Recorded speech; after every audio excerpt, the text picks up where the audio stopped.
मुख्यमंत्री वेगळे आणि महावितरण वेगळं असं समजू नका. मुख्यमंत्री हे महावितरणचे बॉस आहेत. आता तुम्ही जा विचारला पाहिजे की बावनकुळे तुम्ही हे जे बोलला होता ते आता कुठे गेलं. मुख्यमंत्री तुम्ही जे बोलला होता ते आता कुठे गेलं. स्मार्ट मीटर म्हणजे स्मार्ट ग्रिड मिशन योजना जी केंद्र सरकारची मोदी सरकारची ती रद्द होत नाही जोपर्यंत जे लावलेले स्मार्ट मीटर आहेत ते काढून घेतले जात नाहीत, जोपर्यंत लोड शेडिंग रद्द होत नाही तोपर्यंत आपल्याला लढतच राहावं लागेल. संबंध महाराष्ट्रभर गेल्या 3 दिवसापासून पुन्हा एकदा खळबळ उडाली. ती MSCDCL कडून एक मेसेज आला आणि त्या मेसेजमध्ये 48 तासाची मुदत जी देण्यात आली आणि 17/8/2021च्या भारत सरकारच्या राजपत्राचा उल्लेख करून 48 तासाच्या नंतर किंवा आतमध्ये तुमच्याकडे आता स्मार्ट मीटर लागतील आणि त्याचे असे असे फायदे आहेत आणि ते लावायला येणाऱ्यांना तुम्ही सहकार्य करा, अशा प्रकारचं ज्यावेळेस मेसेज आला त्यावेळेस महाराष्ट्रामध्ये खळबळ उडाली. त्याचं कारण असं की मुख्यमंत्री देवेंद्र फडणवीस विधानसभेमध्ये म्हणाले की स्मार्ट मीटर लागणार नाही. तसा प्रकारचा नरेटिव्ह तुम्ही सेट करू नका. असं असताना जेव्हा मुख्यमंत्री म्हणतायत की स्मार्ट मीटर लागणार नाहीत आणि मग आता कसं काय मेसेज आला. त्यामुळं सर्वप्रथम महाराष्ट्रातल्या जनतेला माझी नम्र विनंती आहे की मुख्यमंत्री वेगळे आणि महावितरण वेगळं असं समजू नका. मुख्यमंत्री हे महावितरणचे बॉस आहेत. महावितरण जे करतंय ते मुख्यमंत्र्यांच्या आदेशाने आणि ते ऊर्जा मंत्री देखील आहेत. आणि त्यामुळे मी पुढे तुम्हाला सगळं उलगडा करून सांगणार आहे. सर्वप्रथम सर्वात मोठा संभ्रम निर्माण केला ते एका व्हिडिओनी, त्याच्यावर मी येणार आहे. परंतु सर्वात अगोदर आपल्यासाठी आपल्या प्रश्नांची उत्तरं ही कुठं भेटतील ते या कायद्यामध्ये आणि आपल्या संविधानामध्ये. हा आहे 2003चा विजेचा कायदा आणि याचं कलम 47 जे आहे, या 47 बद्दल एक प्रकारचा संभ्रम निर्माण केला. आतापर्यंत निर्माण केलेले सर्व संभ्रम, अगदी मुख्यमंत्र्यांपासून तर अगदी वेगवेगळे जे काही खोटे नाटे अजूनही येत आहेत, आज येत आहे की नाही नाही आता मुख्यमंत्र्यांनी आदेश दिले थांबवा सगळं, असं काहीही नाही हे मी तुम्हाला सांगणार आहे. कलम 47 बद्दल एक संभ्रम निर्माण केला गेला मुद्दामून की या कलम 47(5) च्या उपकलम 5 प्रमाणे मीटर कोणतं लावायचं हे ठरवण्याचा तुम्हाला अधिकार आहे, अशा प्रकारचं सांगण्यात आलं. हे कलम 47 आहे. बाजारातून पुस्तक घ्या आणि वाचा. या कलम 47 मध्ये असं काहीही लिहिलेलं नाही, उलटा आपल्या विरोधात लिहिलंय. हा कायदा 2003 ला आला आणि 2003 ला अटल बिहारी वाजपेयी सरकार होतं. त्यावेळेस त्यांनी ही तरतूद करून ठेवलेली आहे. काय म्हणतंय कलम 47? कलम 47 चा मथळा आहे पॉवर टू रिक्वायर सिक्युरिटी. कोणाला सिक्युरिटी? लायसन्सीला सिक्युरिटी. कोण आहे लायसन्सी? हा आज महावितरण हे लायसन्सी आहे, उद्या अदानी असणार आहे. त्याच्यासाठी सगळं चाललंय. काय सिक्युरिटी दिलेली लायसन्सीला? लायसन्सीचं काम आहे की त्यांनी तुम्हाला वीज दिली पाहिजे, तुम्हाला मीटर दिलं पाहिजे आणि तुम्ही त्यांचं रिपेमेंट केलं पाहिजे, त्या वापरलेल्या विजेचे पैसे दिले पाहिजे. परंतु ही सिक्युरिटी 47 मध्ये त्यांना का दिलेली आहे? कारण तुम्ही त्यांना गॅरंटी दिली पाहिजे. ग्राहकांनी लायसन्सीला त्याच्या पेमेंटची गॅरंटी दिली पाहिजे. कशी द्यायची गॅरंटी? दर 6 महिन्याला तुम्हाला एक सिक्युरिटी डिपॉझिटचं कोरं बिल येतं दर 6 महिन्याला. आणि ते सिक्युरिटी डिपॉझिटची अमाऊंट कशी ठरते?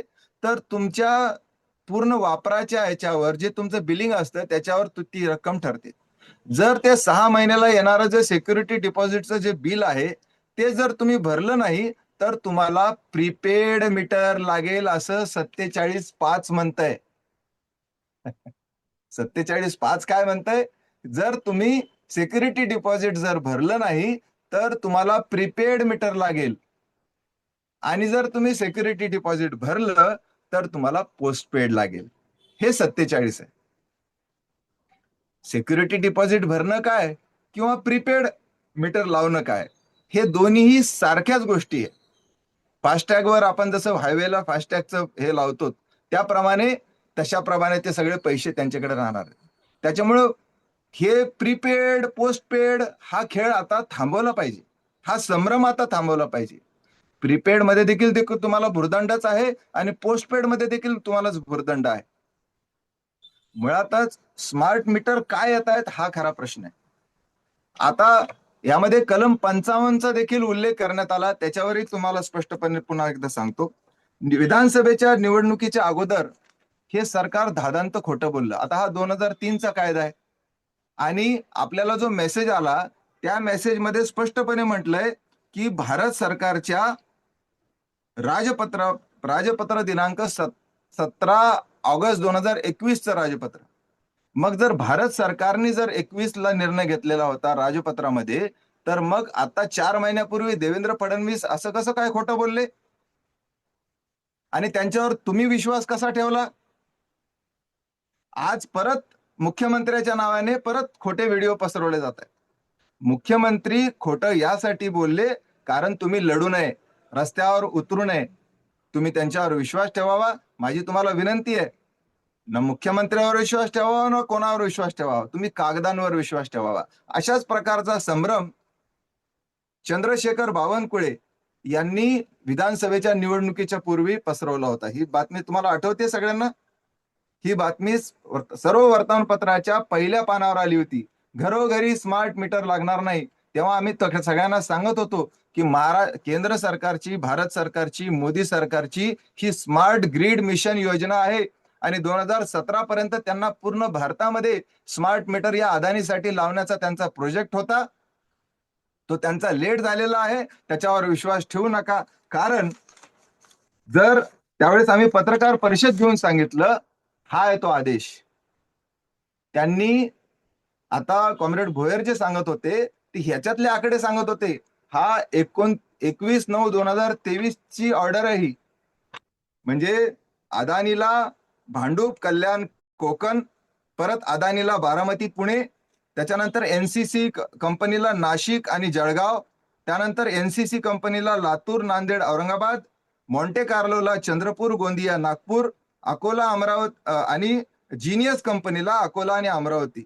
असे कोट्यावधी रुपयाचा आणि कोट्यावधी हे सगळे मीटर लावण्याचं आदेश, कॉन्ट्रॅक्ट हे त्यांना दिलं.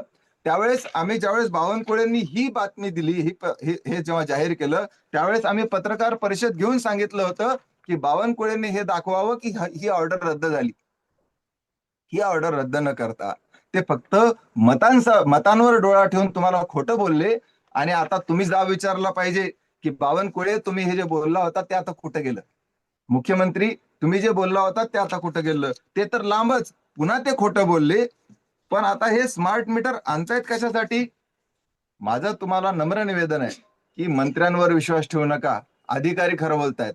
आम्हाला आमच्या छत्रपती संभाजीनगरचे मुख्य अभियंता पवन कुमार कछोट यांनी हे उत्तर दिलंय. हे त्यांच्या सहीचं पत्र आहे. अधिकारी कधीच खोटं बोलत नाहीत आणि कागदावर सही करून तर कधीच खोटं बोलत नाहीत. मंत्री खोटं बोलतात. हे पवन कुमार कछोट यांच्या सहीचं पत्र आहे आणि या पत्रात त्यांनी म्हटलंय आम्हाला उद्देशून, हे आमच्या भारतीय कम्युनिस्ट पक्षाच्या नावाचं निवेदनाला दिलेलं उत्तर. त्यामध्ये ते म्हणतायत की केंद्रीय वीज प्राधिकरण सीईए आणि केंद्रीय विद्युत नियामक आयोग सीईआरसी यांच्या मार्गदर्शक तत्वाप्रमाणे आणि रिवॅम्प्ड डिस्ट्रीब्युशन सेक्टर स्कीम, जी केंद्र सरकारचा प्रोजेक्ट आहे, या अंतर्गत हे सगळे स्मार्ट मीटर लावणे बंधनकारक आहे. थांबवावी ही चर्चा आता 47च्या अनुषंगाने, 55च्या अनुषंगाने. आणि हे केंद्रीय वीज नियामक आयोग म्हटलंय म्हणजे कलम 55चा कंप्लायन्स देखील त्यांनी करून ठेवलेला आहे.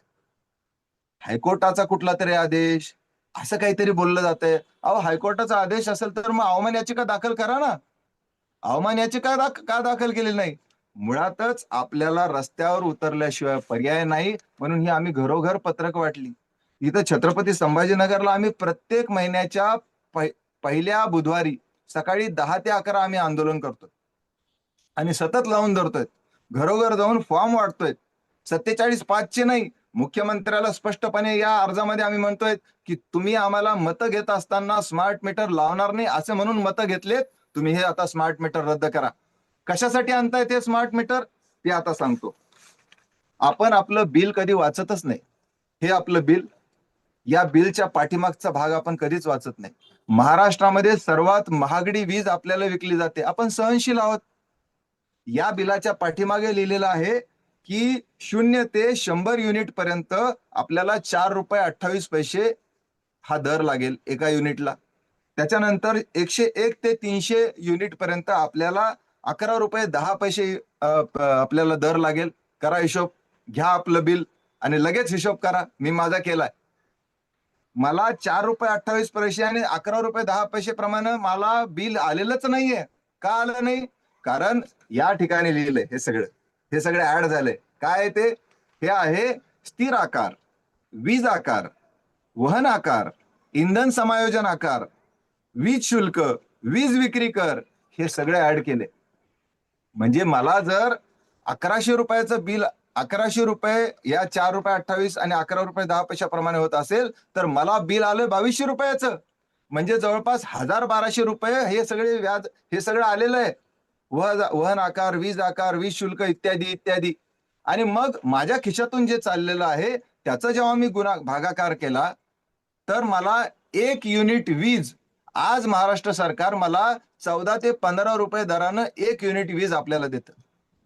काही आमचे सोलरचं लावणारे म्हणजे ते सरकारचे प्रधानमंत्री सूर्यघर योजना, त्यांना असं स्वप्न बघत होते की मला 0 बिल येईल. त्याचा पण अभ्यास केला आम्ही.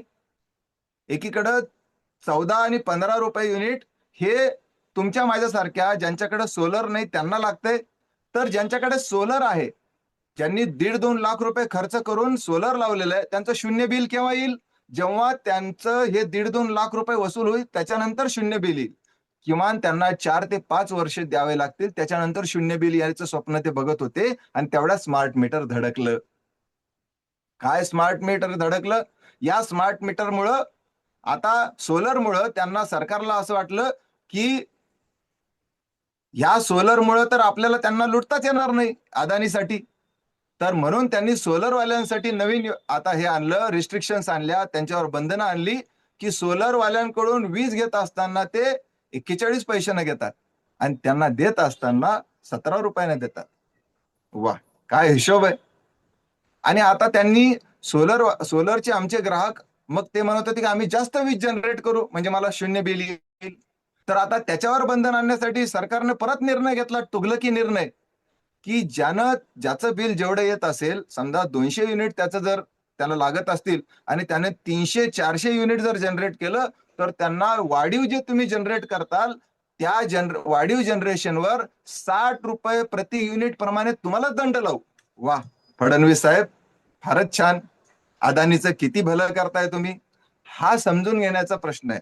आणि म्हणून हे 14 रुपये 15 रुपये हे देखील आपल्याला खूप महाग झालेलं आहे. याचं देखील अर्ध करायला पाहिजे.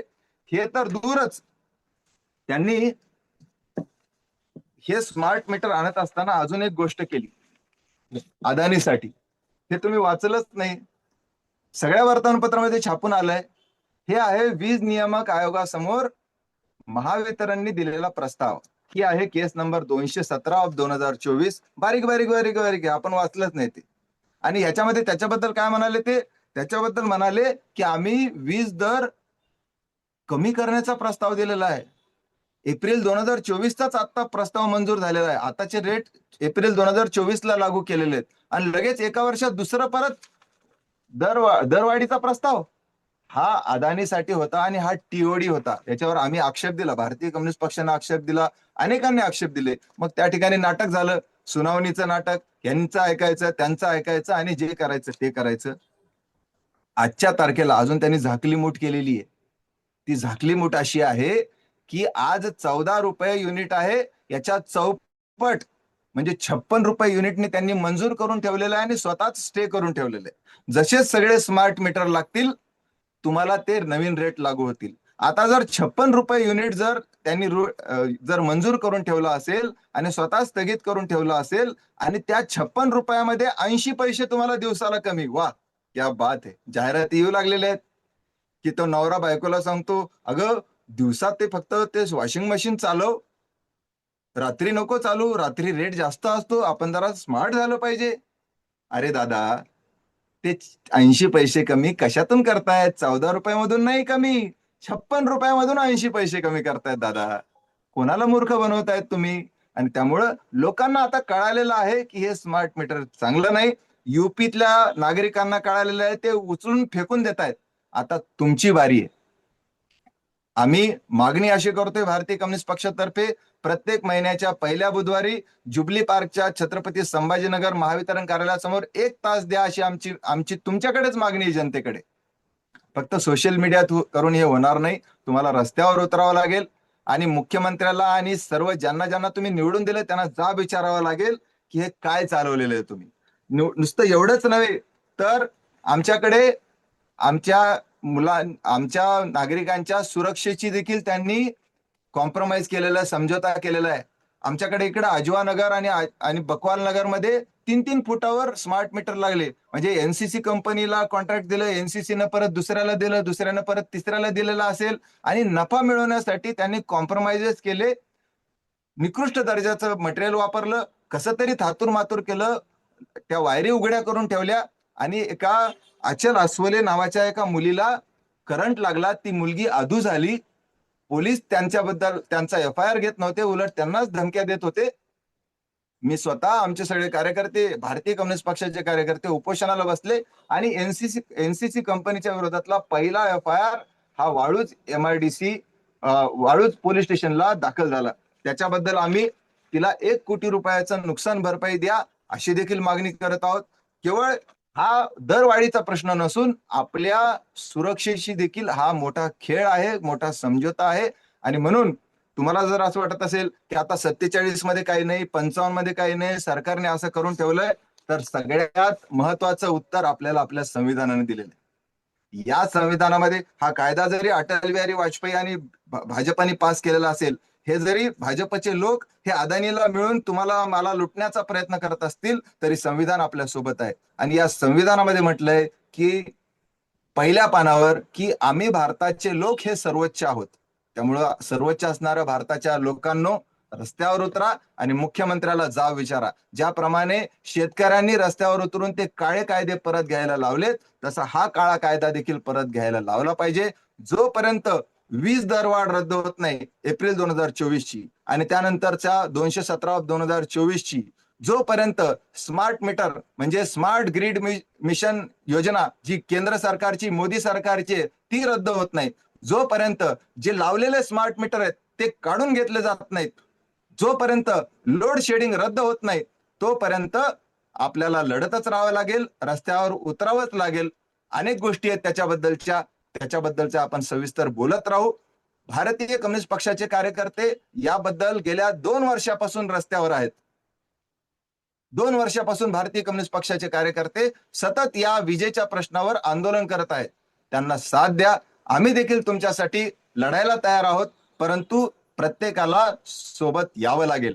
तुम्ही नातेवाईकांच्या लग्नाला जायसाठी वेळ देता, कोणाचं दुःखद निधन झालं तर तिथेही जाऊन वेळ देता, आंदोलनाला पण वेळ द्यावा लागेल. तुम्हाला पैसे कमवण्यापेक्षा आता पैशाची बचत करण्यावर जास्त भर द्यावा लागेल, कारण आपली कमाई तेवढी होत नाहीये. जर तुम्ही आंदोलनासाठी वेळ दिला नाही तर येणाऱ्या काळामध्ये आपल्या कष्टाच्या कमाईवर मोठा डाका टाकला जाणार आहे, नाहीतर आपल्याला अंधारात राहावं लागणार आहे. आपण येणाऱ्या काळामध्ये संघर्ष कराल आणि हा तुगलकी निर्णय, हा भाजप सरकारचा अन्यायकारक निर्णय रद्द करण्यासाठी मोठा दबाव या सरकारवर आणाल अशी अपेक्षा करतो आणि थांबतो. इन्क्लाब जिंदाबाद.